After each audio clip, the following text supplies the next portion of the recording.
buenas, muy buenas, bienvenidas, bienvenidos. Esto es Makini desde Color Visión, también para TV Quisqueya en los Estados Unidos y por supuesto en nuestro canal de YouTube. Ahí está, usted puede suscribirse y recibe pues todos nuestros contenidos que subimos, no solamente las entrevistas de Makini, sino diferentes contenidos de participaciones, colaboraciones que hacemos y ahí está ese canal para ustedes. En esta oportunidad, bueno, una entrevista de pesos pesados. Vamos a hablar con el señor consultor jurídico del Poder Ejecutivo, el responsable de los asuntos legales del gubernamental Partido Revolucionario Moderno. Es todo un placer recibir a don Antoliano Peralta y Romero. Muchas Mis gracias, respetos. Muchas gracias. Bienvenido, bienvenido. Recíproco, muchas gracias. Pero, ¿quién es Antoliano Peralta? ¿De dónde vienes? ¿Cómo llegas al PRM? Hablemos un poquito del ser humano, por favor. Muchas gracias. Mira, yo soy ya no soy un muchacho de Miches De Miches. De Miches y de la provincia del Ceibo, que un día entendí que a pesar del amor por el pueblo, ¿verdad?, había que salir para superarse, y entonces opté por una beca para estudiar en una escuela de formación de maestros, de esas ostosianas que hay. Había una en San Pedro Macorís, una en Santiago, en Licey, otra en San Cristóbal, otra aquí, etc. Entonces yo fui, habían demasiadas personas ahí, muchachos de todo el país, y para mi sorpresa, bueno, pasé la primera parte del examen. Eso implicaba que te llamaban para una convivencia que duraba una semana, observando. Y al final de la convivencia, el profesor que me supervisaba a mí, era una convivencia en el campus de la escuela. ¿Te tocó Licey al medio? No, me tocó San Pedro. San Pedro, lógicamente, sí, claro. A pesar de que se iban de una región a otra, pero recuerdo que el profesor Antolín Santana, cuando le tocó hacer su presentación sobre mí, dijo que yo era un buen candidato, que lo único que había que aflojarme algunos tornillos, porque, no sé, me veía muy adulto, pensaba él, pero al fin y al cabo me aceptaron. Y un día yo salí de Miches, mi madre me preparó mi maleta caminante, mi cajita adicional que siempre se lleva de orden, y las monjas me dieron una bola y me depositaron en esa escuela. En esa escuela. Y ¿Qué ahí, tiempo duró eso? 2 años internos. Uy. 2 años. ¿Y qué edad tú tenías en ese entonces? 17. Edad formativa. Sí, yo llegué un día debajo de un tremendo aguacero, y cuando salí al día siguiente, que todavía no iniciaba la clase, pregunté dónde estaba la biblioteca. Y cuando accedí a la biblioteca, era una pequeña biblioteca, poco visitada. Ese día fue la primera vez en mi vida que yo entré a una biblioteca. Yo sabía que habían bibliotecas. Eso me ha hecho estar trabajando ahora para construir una biblioteca en Miches. Sí. Bueno, luego que egresé de esa escuela, Tenía una formación. ya tenía una formación de maestro primario, digamos, para impartir docencia, algunas veces hasta 8º curso, pero yo era profesor de 6º curso y aquí, en la escuela España. Entonces ya de San Pedro vine a la capital. Sí, vine aquí. Bueno, porque yo tenía planes de entrar a la universidad a estudiar Derecho, eso es la verdad. Fue un puente. Era un puente, pero yo entiendo que era parte de mi vocación también. Claro. O sea, el magisterio es como una especie de vicio para mí, que yo, como dice un hijo mío, con unas clases que yo doy en el colegio notario, él dice, eso es para tú despuntar el vicio. Porque después yo me enrolé en la educación, en la vida académica a otro nivel. Pero volviendo al punto de cuando salí de la escuela, sí, me enrolé como maestro, un maestro sospechoso, porque era un maestro con un afro, con una sandalia que decía, tenía un signo de paz.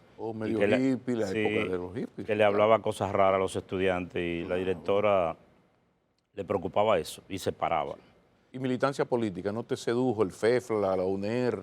Sí, bueno, MPD, yo 14. del FUS. El FUS. Ah, Sí, o sea que hay una vena PRDista desde muy sí, joven. así es. Por origen de familiares, aunque yo militaba en el FUS, no tanto en el PRD como tal, me enrolé más en los movimientos culturales, en el MCU, Oh, claro. y asistía al Cineclub Dominicano con Humberto Humberto y Armando Frías. Almanzar, sí. Wow. Y luego en la vida gremial, en la ADP como maestro. Ok. Y alguien me dijo un día, precisamente en un programa de televisión, me dijo, tú como que le haces esquina a la política y le coqueteas, pero no te le declaras. Pero la verdad es que, Nunca había sido funcionario público. no, no, no, no. Yo siempre desarrollé mi vida como profesional independiente Claro. hasta ahora. Porque, y entonces, ¿cómo viene la decisión de estudiar Derecho? No, yo Porque tenía, yo sabía que mi vocación estaba. Yo la dividí en tres posibilidades. ok, Yo decía, yo tengo que ser o maestro, o sociólogo, o abogado.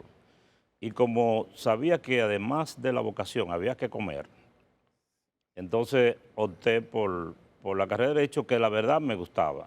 exacto. Y entonces llevé paralelo la docencia a nivel Ok, de educación básica con el estudio y egresé en el año 1982 de la UAS. sí.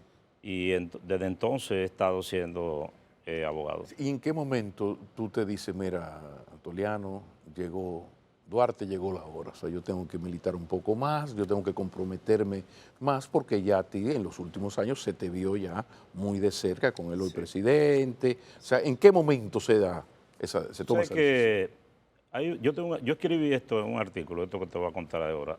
Tengo un buen amigo que hace tiempo que no veo, que se llama Joaquín Luciano, que es el esposo de Nelsia Marmolejo. Wow, sí. Es abogado, laboralista, muy bueno, que a pesar de que somos más o menos contemporáneos, fue mi alumno en la universidad y es un excelente abogado.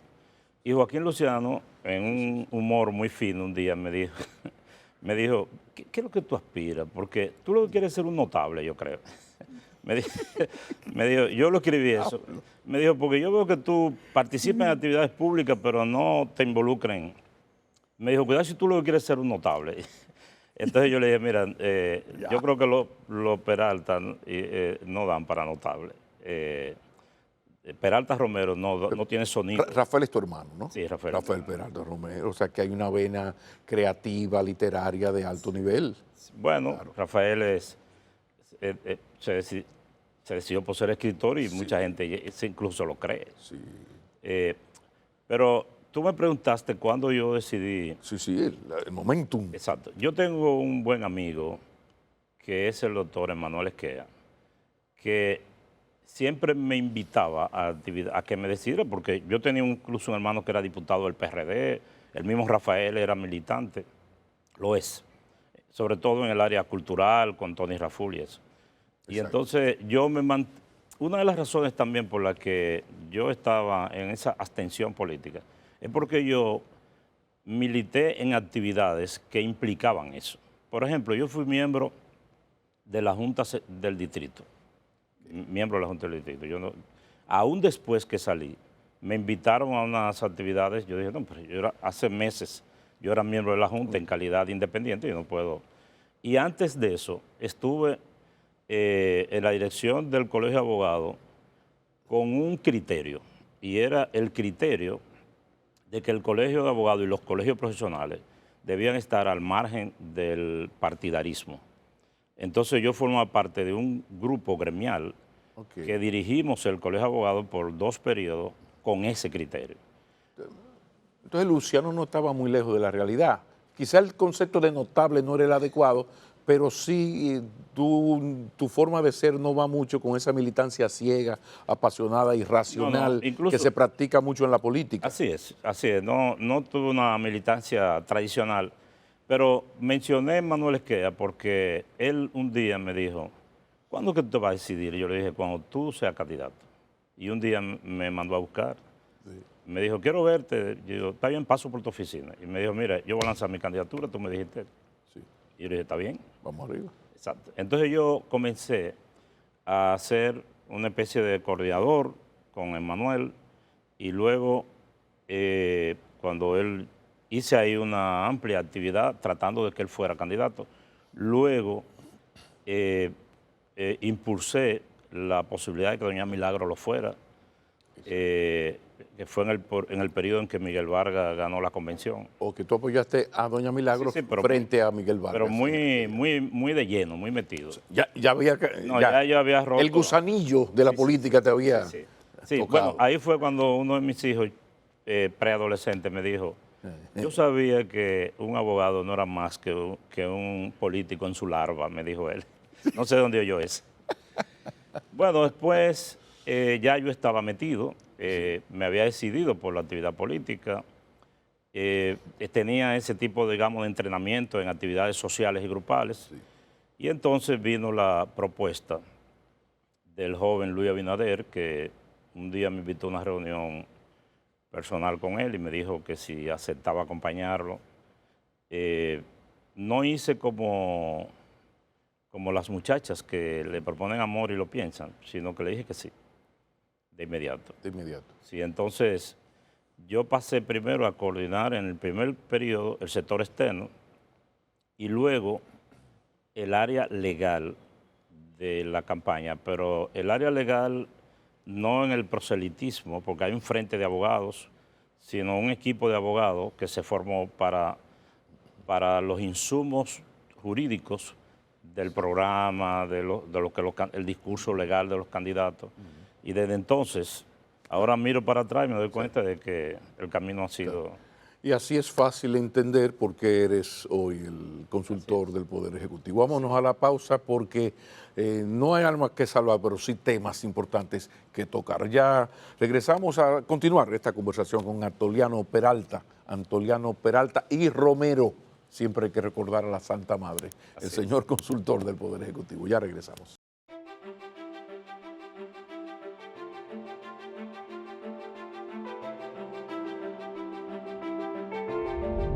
Antoliano, el país está inmerso en la selección de los jueces del Tribunal Constitucional y por ahí vienen en camino jueces de las otras altas cortes. ¿Cómo va el proceso de selección? Va bien, todavía no ha iniciado las entrevistas, sino el Consejo, eso tiene un cronograma, un rito, ¿verdad? Y ese cronograma se aprobó por el Consejo. Sí. La segunda sesión se celebró hace unos días, consistió en hacer la preselección de los inscritos. Que la verdad eso se hace fuera del Consejo, en una comisión que se designa de los técnicos que asisten a los consejeros. Exacto. Y luego el Consejo lo que hace es que recibe el informe y lo aprueba o no lo aprueba. Entonces, en la ocasión anterior, hubo algunos excluidos que eran más controversiales, incluso que interpusieron recursos. Por ejemplo, que no tenían los 12 años de graduado, que no tenían la edad que requería. Una especie de filtro inicial. Sí, pero legal, no de estimaciones personales. No, por eso. Exacto. O sea, no tienen más edad de vida. En este caso, se inscribió mucha gente, porque la otra vez se inscribió 73, ahora se inscribieron 117. Wow. Y solo se excluyeron 2 personas. 2 personas. Porque tenían más de 75 años.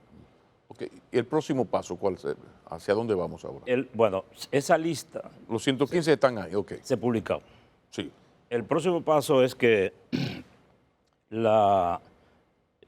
hay 3 días que ya están transcurriendo para que la ciudadanía vea esa lista y diga, Pablo Maquines no puede ser juez, porque Pablo Maquines era juez en Baní y cogió unos cuartos para soltar a un hombre. Fulano no puede ser por esto, tiene un expediente. La gente hace su objeción. Incluso hubo personas que llamaron para decir, ¿cuándo que inician las objeciones? Yo tengo las mías. Entonces, después esa persona, cuando transcurran estos 3 días, que están transcurriendo ya, los objetados tienen 24 horas para responder. Cuando respondan, el Consejo se reúne de nuevo, que creo que lo hará el 17 de noviembre, como dice una amiga mía, si mi memoria no es masculina y por ende infiel.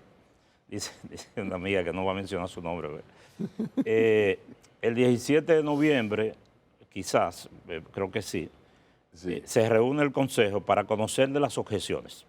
Okay. Entonces, por ejemplo, para seguir el ejemplo que te puedo decir, dice, no, pero ven acá, ¿dónde está la prueba de que están diciendo del juez McKinney? Aquí no hay ninguna prueba, eso no es verdad, además nosotros investigamos y eso no es cierto. Okay. Se descarta o se acoge. Si hay objeciones serias y el objetado no ha podido dar una respuesta contundente, entonces se excluyen de los que van. Pero eso se queda entre el aspirante y ustedes. Sí, eso no tiene por qué salir. No tiene que trascender. Eso no se publica. Eso no se publica. Sencillamente la lista se redujo, se le dice a la prensa que se excluyeron 5 personas más por objeciones válidas que fueron acogidas. Ahora un tema, el Tribunal Constitucional es un órgano eminentemente político.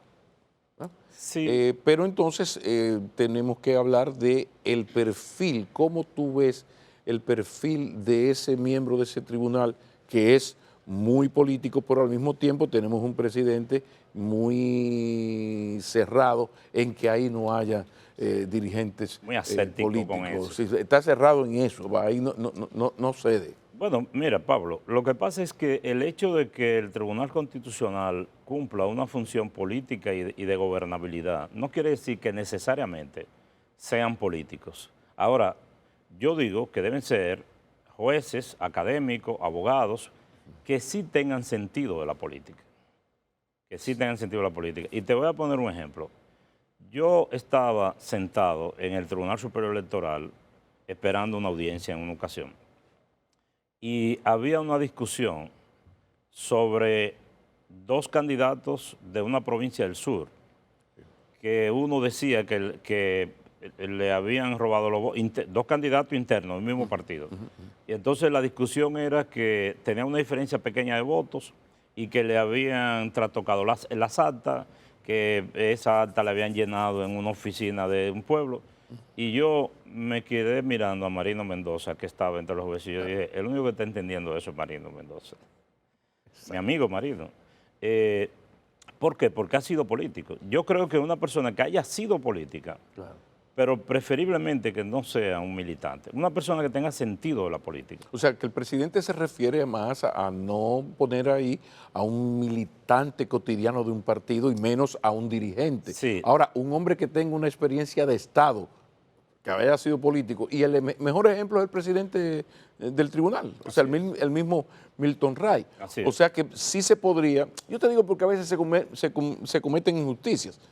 Te pongo el ejemplo de alguien que tú quieres mucho. O sea, Emanuel Esquea Guerrero prestigia cualquier alta corte de este país.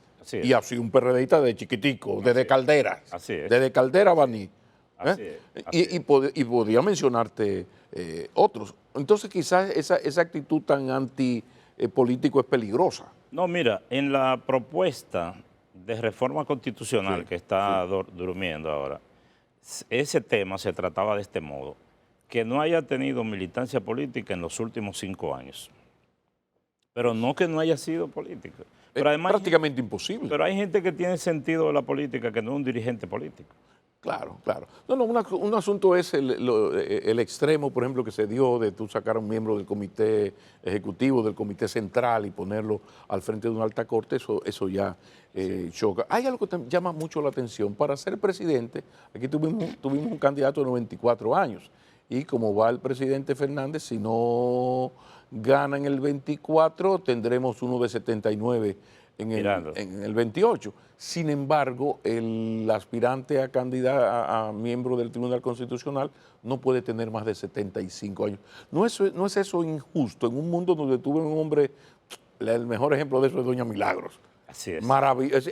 Yo le dije, no, usted es una muchachita de 87. O sea, una mujer joven, de alma, con fuerza. No es una injusticia que usted pueda ser presidente a los 80 y no puede ser miembro de un tribunal a los 75. Yo pienso que... ¿Eso se puede arreglar? Sí, eso se puede arreglar. Bueno, el tribunal... Pero está en la Constitución, ¿no? Está en la Constitución. Hay que irse a la... Implicaría una modificación. Ya lo dañaron. Pero el propio tribunal dictó una sentencia interpretando esa disposición. Sí. Y en esa sentencia dice que cuando una persona cumple 75 años en el ejercicio de su función de juez, tiene derecho a terminar su periodo.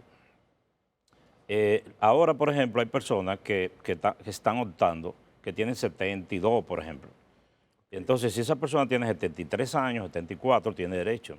Claro. Se inscribe, gana, dentro de 2 años ya tiene 76. Exacto. Pues no tiene que irse, no son como los obispos. Entiendo. Pero el asunto es que si tiene 75 ya no puede No, y aspirar. hay gente buena con 75, es verdad. No, y sobre todo en la vida se ve, los años te quitan fuerza física, pero te dan sabiduría, la sabiduría de los errores, la sabiduría de lo vivido. Sí, así, es cierto. Ahora, hay que tomar en cuenta también que... El consejo de ancianos de las viejas tribus, las tribus del norte, los bárbaros que asediaron a Roma, hay que recordar. Sí, eso es cierto, pero hay que también no obviar lo siguiente. Sí.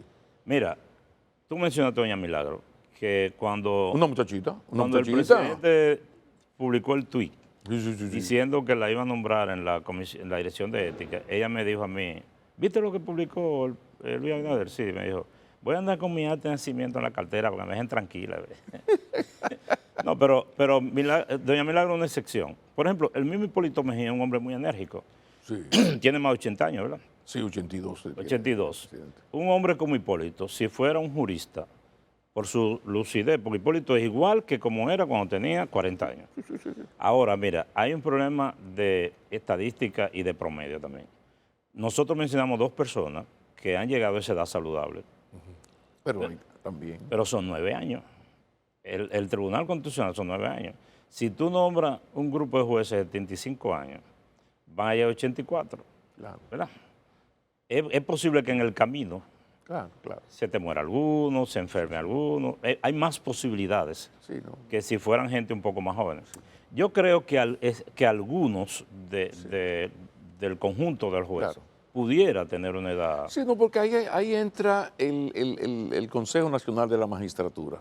Para cuando llegue ese señor que sí es adecuado, que tiene 75, que es brillante, con una respetabilidad social, un prestigio, una sabiduría. Entonces jugarse ya con otro que tiene 75, mira, entonces, pero hay otro tema. Al inicio de gobierno hubo una especie de aspiración del presidente Abinader de una gran reforma del Estado. Entonces aquellas 12 propuestas, entonces ahí viene el Consejo Económico y Social. ¿Dónde andan esas propuestas? ¿Qué se ha hecho de esas propuestas? No fue una novatada de aspirar a demasiado de parte del presidente, pero venga acá, presidente, ¿y qué es lo que usted se cree? ¿Usted va a transformar el país en esas 12 propuestas? Y no se ha detenido, ha seguido, ya fuera del CES. Mira, hubo 12 propuestas, incluyendo la más trascendente de todo, que era la ley para convocar la Asamblea para la reforma a la Constitución, que formaba parte del paquete. Pero ahí, en esas 12 propuestas, habían algunas que se presentaron ante el CES bajo la condición, bueno, no entró las 12, porque sumando eran más de 12. Algunos proyectos se presentaron ante el CES bajo la condición de que no se iba a esperar el resultado del plenario del CES, sino que era para que se discutieran y se enriquecieran, porque se iban a presentar como quieran. Dentro de esa te puedo mencionar, por ejemplo, la ley del DNI, la ley del Tribunal Contencioso Administrativo, la ley de compra y contrataciones, la ley de referendo aprobatorio. Todas esas están cruzando en el Congreso, están en el Congreso. Otras... Van 3 años de gobierno. Y pico. No, pero no se presentaron al principio del gobierno, ¿no?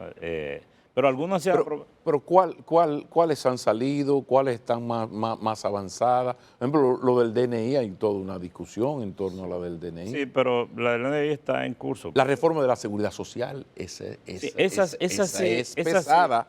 Ay. Salió la modificación a la ley electoral. Huyen los gobiernos con el tema de seguridad social, ese poder de las ARS en medio de una campaña electoral. Sí, es un tema muy denso, pero mira, porque es bueno decir esto, el plan de reforma del presidente Abinader no implica solo lo que está pendiente de discusión en el CES, Ya te mencioné algunos proyectos y hay otros como por ejemplo... No, detente ahí, animal feroz.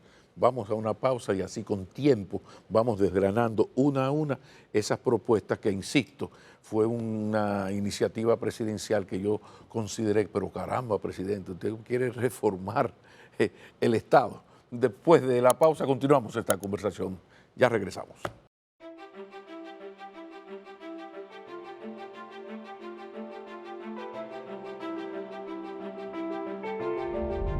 Antoliano Peralta Romero, no podemos dejarlo del referéndum aprobatorio. Vamos a pasar revista, por favor. Bien, mira, la ley de referendo aprobatorio, que no es muy, como dirían ustedes, los publicistas, no es muy comercial, ese no vende mucho, pero para mí es una de las leyes más trascendentes de los proyectos. Tú sabes que la Constitución Dominicana, en su artículo 272, establece en una esquinita, en un artículo que casi nadie le hace caso, que dice, para la reforma de la Constitución en los temas que tienen que ver con nacionalidad, con la moneda, con derechos fundamentales, con la modificación del territorio, es necesario un referendo aprobatorio. ¿Cómo se maneja el referendo aprobatorio? Hace 13 años que eso está en la Constitución, ¿eh? Eso Sí, es del 10. Pero precisaba una ley. Precisaba una ley. Entonces nosotros vinimos, hicimos el proyecto de ley. ¿Qué quiere decir? Que si la República Dominicana va a firmar un tratado que tiene que ver con, o va a modificar los límites territoriales, o cualquier otro tema que tenga que ver con derechos fundamentales de los ciudadanos, se aprueba esa reforma y antes de que sea definitiva, tiene que ir a un referendo. Exacto. Por ejemplo, yo creo que ahí se quedaron algunos temas, como el tema de la reelección debería estar incluida en un referendo para que ya se acabe eso aquí, que diga, bueno, Juan Pérez es presidente, él tiene derecho a un segundo periodo, pero él quiere 3. Bueno, si él quiere 3, que somete una modificación a la Constitución y que vaya al pueblo. Y la verdad es que si un individuo consigue la aprobación mediante votación popular, él merecía los 3 periodos, ¿verdad? Entonces, ¿qué pasa? Que el referendo no es ejecutable porque no hay una ley que establezca el procedimiento. Exacto. Yo siempre lo comparo con el tema electoral. Por ejemplo, en la Constitución dice cada 4 años hay que convocar la Asamblea Electoral, pero tiene que haber una ley que regule eso.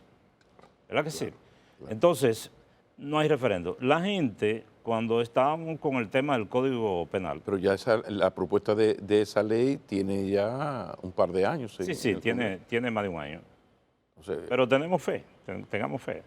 Pero bueno, como no tenemos todo el tiempo del mundo y tú quieres que yo te hable por favor.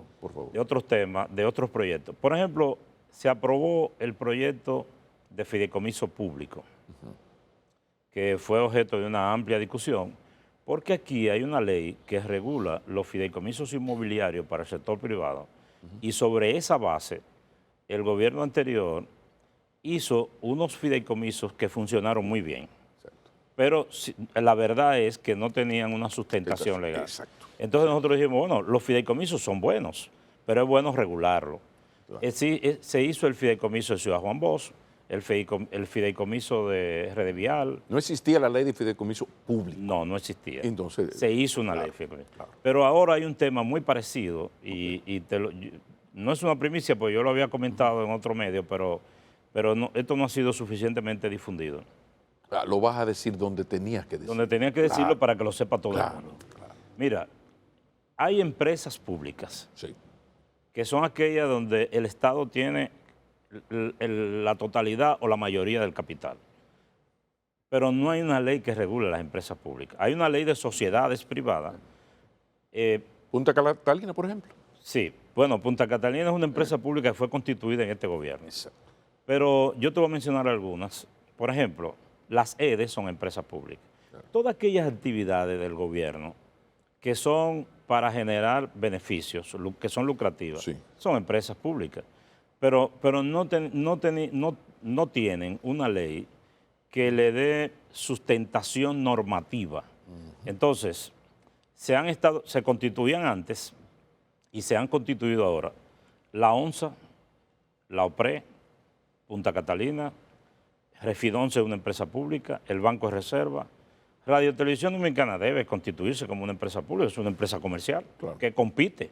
Exacto. Entonces, nosotros estamos trabajando en una ley para regular las empresas públicas que ya está a punto de sacarse del horno.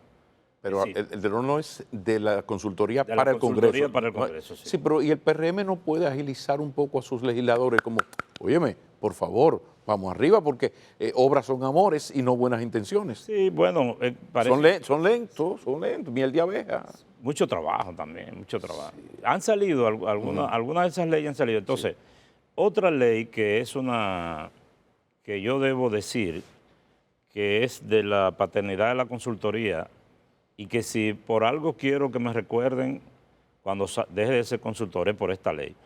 Es la ley para regular el Tribunal Superior Administrativo, contencioso, la jurisdicción contenciosa administrativa. Okay. Esa es una jurisdicción de grandísima trascendencia. Para mí es una alta corte que no tiene una ley que regule su funcionamiento.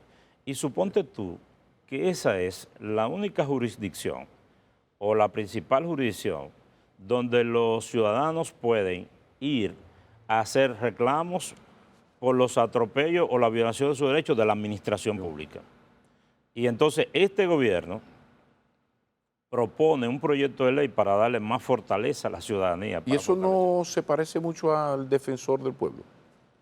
Bueno, lo que pasa es que el defensor de derechos. Pero esto es jurisdiccional, esto es un tribunal. Esto es tribunal. El defensor del pueblo es un mediador. Un mediador, ya. Esto es un tribunal, el Tribunal Superior Administrativo. Esto es otra cosa. Esto es otra cosa. Claro. Si a Pablo Masquines le niegan su libreta de pasaporte, ¿dónde va? Él dice, bueno, hablo con un ministro, amigo mío. No, llamo a doña Digna. Tengo un problema. Mira, doña Digna. No, pero suponte que Pacheco no quiere que yo tenga uno. Que de ahí salga una resolución que diga, Pablo Masquines no tiene derecho a tener pasaporte. Bueno, yo voy al Tribunal Contencioso Administrativo con recursos. Es más, voy a poner este ejemplo más práctico. Sí. Cada vez que cancelan un militar o un policía que entiende que no se siguió el debido proceso, que no tenía el tiempo para ser cancelado, él va y lo reponen. Pero, ¿y los diplomáticos? Hay sentencias reponiendo funcionarios del cuerpo diplomático. Sí. Es decir, los derechos de la ciudadanía frente a la administración pública se conocen en esa jurisdicción que no tiene suficiente sustentación legal para regular los derechos de los reclamantes.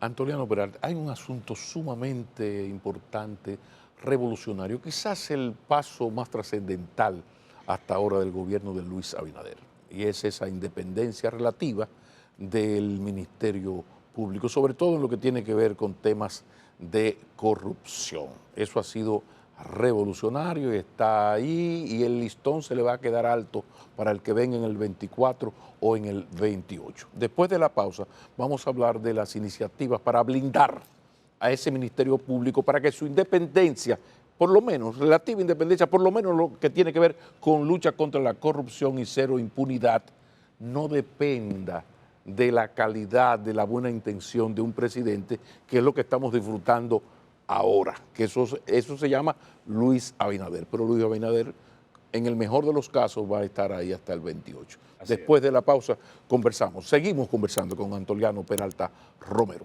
Ya regresamos.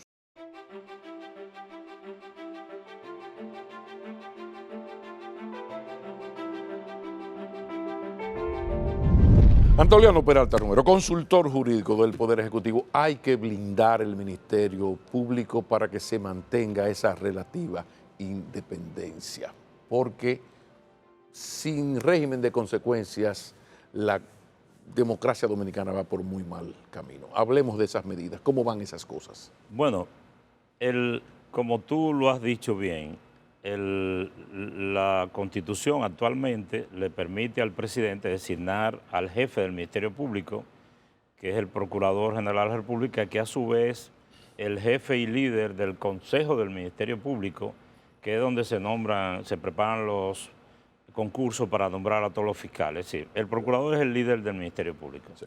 Ahora, pero también el presidente puede nombrar 7 procuradores adjuntos de 14 que le corresponden a quien ostente la condición de procurador. El presidente Abinader nombró 5 y luego parte de eso fueron inducidos a renunciar y se le dejó a la procuradora que pusiera procuradores de ella, de carrera, sí, para ser coherente con lo que él predica. Se propuso, como sabemos, en el proyecto de reforma constitucional, que el procurador y esos 7 y todos los procuradores adjuntos fueran nombrados por un órgano que no sea un decreto del Poder Ejecutivo. Sí. Estamos hablando entonces de que estamos frente a un presidente que quiere, como yo dije hace unos minutos, fortalecer los derechos de la ciudadanía frente a la administración pública y que quiere que le quiten la prerrogativa de nombrar al procurador, claro, y a unos fiscales que son los que lo van a investigar a él y a sus funcionarios, ¿verdad? Exacto. Pero al mismo tiempo, y vuelvo al tema, él está cocinando un proyecto de ley para fortalecer la Contraloría y crear una subcontraloría antifraude para que vigile la actuación de sus funcionarios. Ahora, ¿qué pasa con el Ministerio Público? Que esa idea de que el presidente no pueda nombrar al Ministerio Público es de carácter constitucional.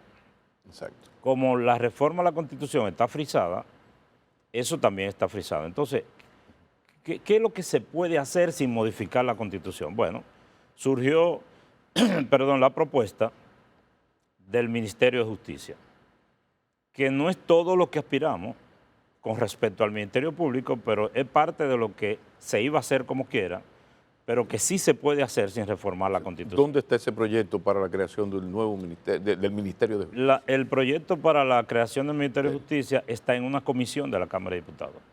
Ellos hicieron una vista pública y participó el Colegio Notario y creo que el propio Ministerio Público, y ahora la consultoría se va a pronunciar sobre los requerimientos que hicieron y esperamos que salga de la Cámara de Diputados aprobado, porque ¿qué contiene ese proyecto?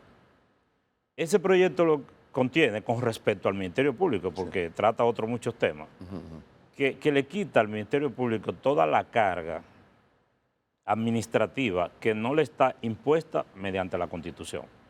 Exacto. Es decir, toda esa carga administrativa para por lo menos liberar, ya que y no que se centren en lo suyo. Para convertirlo en un fiscal.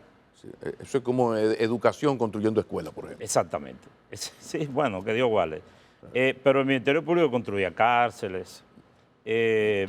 Entonces yo digo, bueno, un procurador que tiene que a la vez que estar estudiando un expediente, revisando las facturas de compra de materiales de construcción, también tenían que ver con una serie de registros de las ONG, de esos temas, de los abogados, de los notarios, que le quiten todas esas cargas y se la pasen a un órgano que le estamos llamando Ministerio de Justicia.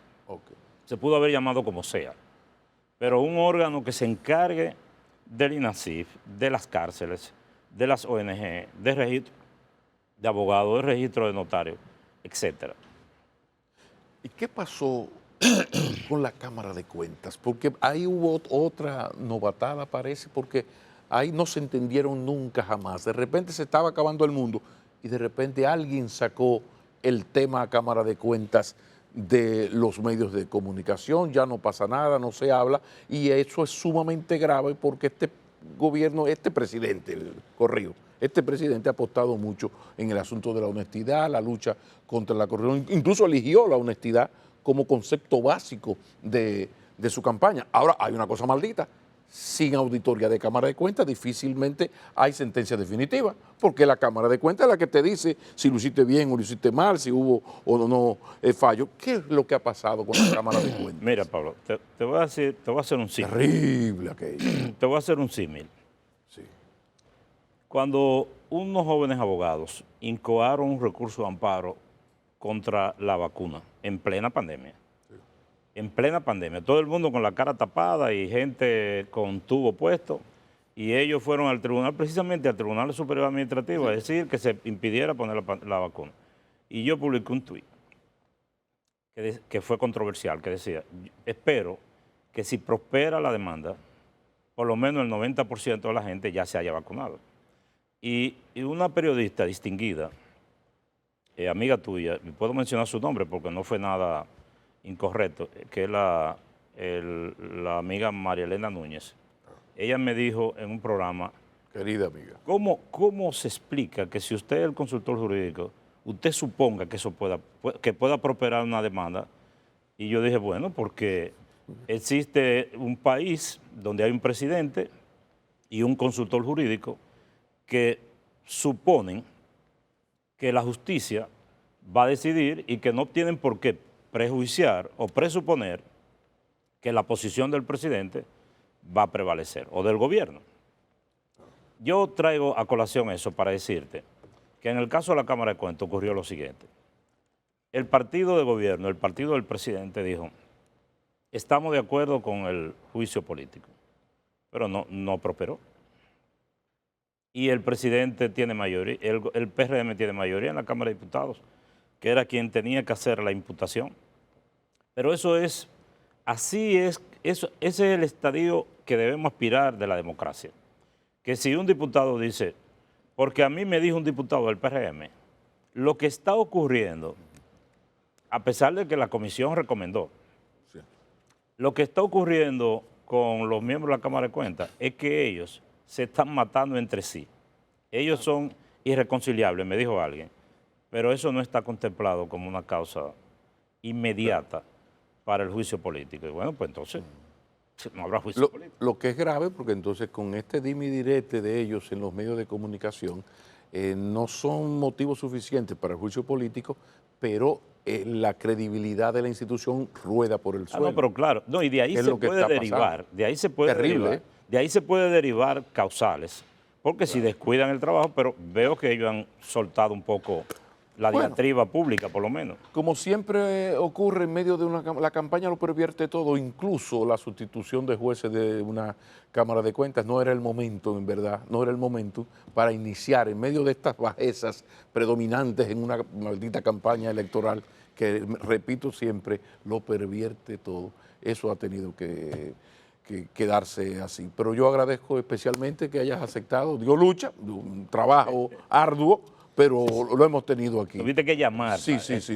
Muchísimas gracias. Antoliano Peralta y Romero, consultor jurídico del Poder Ejecutivo, responsable de los asuntos legales del gubernamental Partido Revolucionario Moderno. Terminamos aquí. Sean felices. Si es en familia, mucho mejor.